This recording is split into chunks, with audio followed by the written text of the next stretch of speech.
I remember Terry telling me what was going on and that he was talking to this guy, Funkmaster Flex, about putting on an event at the Speedbowl. I was like, you're kidding me, right? Like, how did you ever even get connected? I got a phone call, and they said, we're producers for a guy in New York. I don't know if you've ever heard of him, Funkmaster Flex. I said, yeah, I watch his show every Sunday morning on Spike. And they said, you do? I said, yeah, he's got the best car show going. I've watched it since it came out. Well, he'd like to talk to you about this special event he's trying to put together. When are you available? I said, when do you want to do it? Like, 2 or 3 weeks? No, we'd like to come out tomorrow. So, he and I hit it off right away. And, and being an absolute addict for these car build shows, still am today, he really had one of the best of the original shows. He said, I want to invite racers from around the country to race. I said, well, we've got to pick a race car. Well, I'll leave all that up to you. And so we decided that late models were the best universal program, and started scratching our head about, how do we make this a good race as well as a good event. You always heard rumors about crazy events that short tracks were going to put on, and then Terry Eames comes with the craziest that I've ever heard is we're going to get this rap mogul to put up a huge purse and invite people from across the country to race in a one-day late model show. And it's like, you're kidding me, right?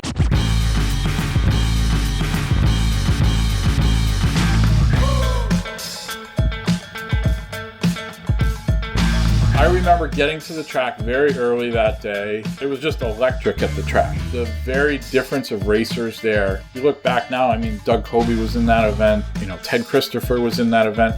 Regular weekly drivers from the Waterford Speedbowl, from all the other tracks in Connecticut. Funkmaster Flex obviously worked hard to get a lot of big names in late model short track racing to show up for that event. A bunch of different drivers from different areas that I didn't notice. A lot of TV stuff going on. The entire backstretch billboards, we had to cover those so that the local advertisers weren't seen or any national advertisers weren't seen. It was a whole network clearance issue. It was a slow arriving crowd, so the TV people got the fans in the bleachers to sit together so it would look good on TV. And it turned out they didn't have to, because eventually the place was packed. The biggest crowd I ever saw at the Speedbowl. Out on 85, there was just freaking cars everywhere. We put a capacity crowd in there. I estimate it to be 8,000 people. We pull into the racetrack and I see all these haulers and big, huge stackers. I'm like, what am I doing? I got a 1-ton 72 Chevy pickup with an old ratty trailer, and I'm like, what are we doing here? We shouldn't even, we're gonna get our butt kicked.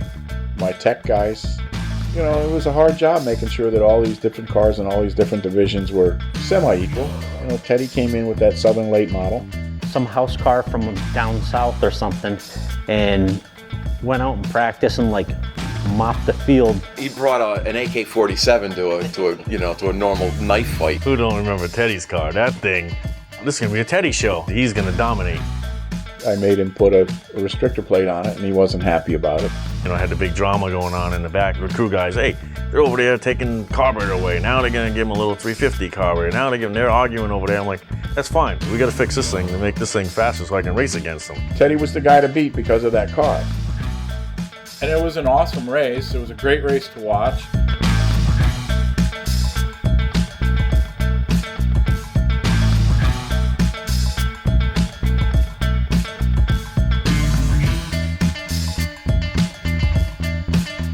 They went 50 laps, and they let everybody come in and put tires on. We made adjustments. Either running for points for Thompson or trying to finish the Funkmaster Flex race. I was trying to do both, but there just wasn't enough time to do it.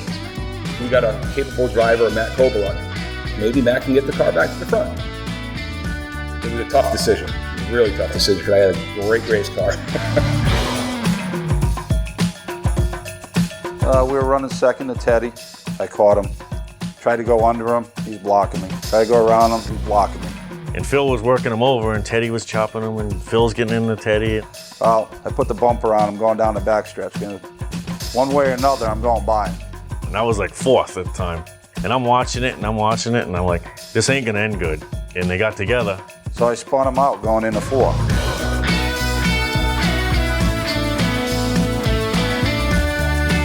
I slipped by, ended up getting the lead from that. So they threw me to the back. We ended up making it to 3rd.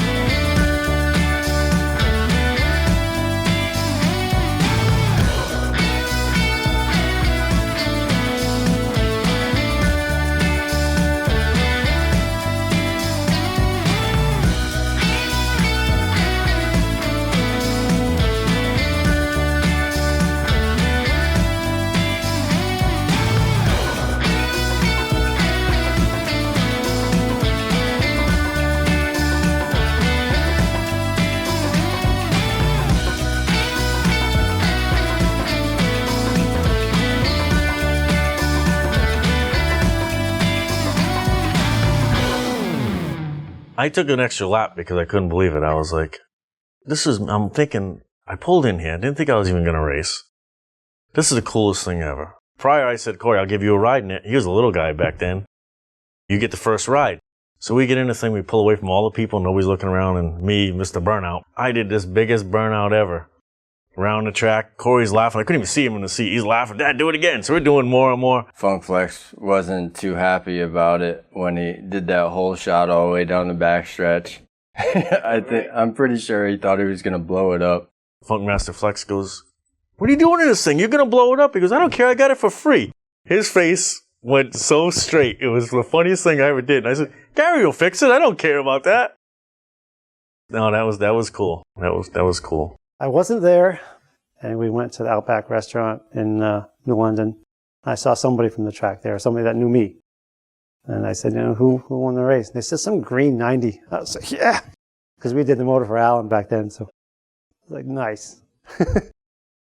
To see the hometown guy, Alan Coates, win it, blowing burnouts in that classic car that he got from Funkmaster, and everything about it was great. I'll say of my 23, 24 years covering racing, it's still in my top 5 coolest short track events that I've ever covered.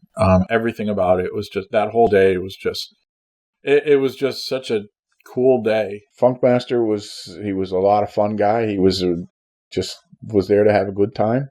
I remember the Orange County Choppers were there, and I thought maybe in their reality TV show, you always hear the father and the son at each other. Somebody comes up to Junior and asks him for an autograph.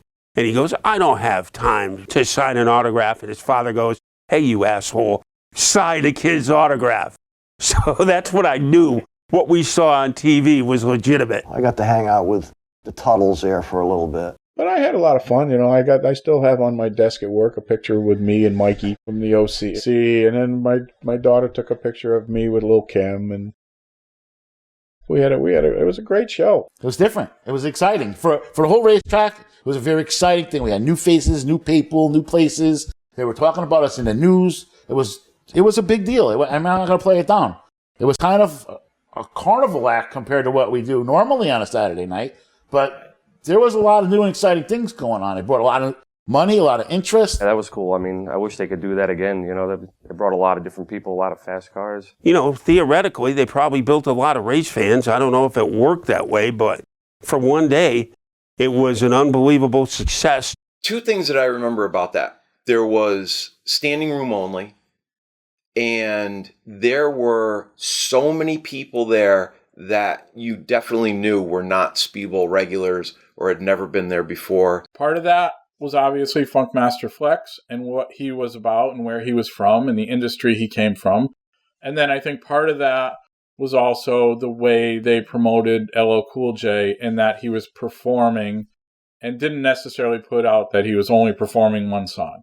So no matter what you say about the crowd that was there that day, there was a lot of people that showed up because they thought LL Cool J was having a concert at the racetrack. A lot of people were upset because the concert they were supposed to have, I think, lasted for 10 minutes. There were definitely some people that wanted to see more of a show. LL Cool J came out and performed one song to end the night. And there was a lot of people that thought, wait a second, I sat here all day, don't care about racing, to see LL Cool J, and he sang one song and walked out. So there was a little element at the end of the night of kind of some people that were upset about what went down. But I didn't meet any short track fans that were upset about what they saw. It was a lot of fun knowing that we were going to be national television. We all knew it was a made-for-TV event, that they were filming this, that it was going to be edited for later on. He had a budget from Viacom. The then president of Spike had really made a project out of Flex and had backed everything that he wanted to do. I think he was trying to get a series. He wanted to have his own race series. While we're in the middle of producing that one show, the president that had been his angel got fired and replaced with a guy that didn't care about Flex's stuff at all. So he didn't get the resources to edit the show the way it was supposed to be.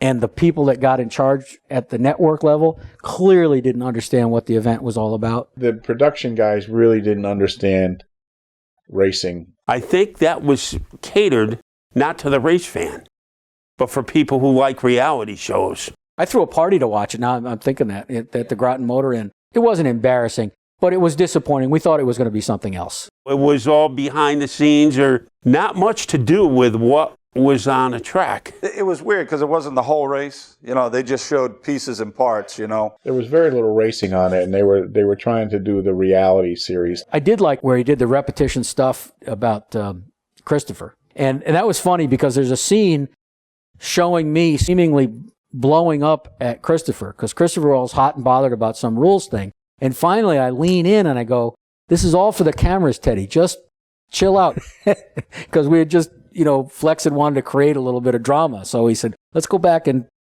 mix it up a little bit with him. I remember Terry thought it may have created something that would continue at the Speedbowl. And in some ways, when I look back now, I'm glad it didn't, because I'm glad it was just a one-day. I think if it had continued and there had been more events and it got watered down and lost some of that luster, we might not have looked back on the one event and really realized just how cool it was for short track racing. What did he always say? You heard?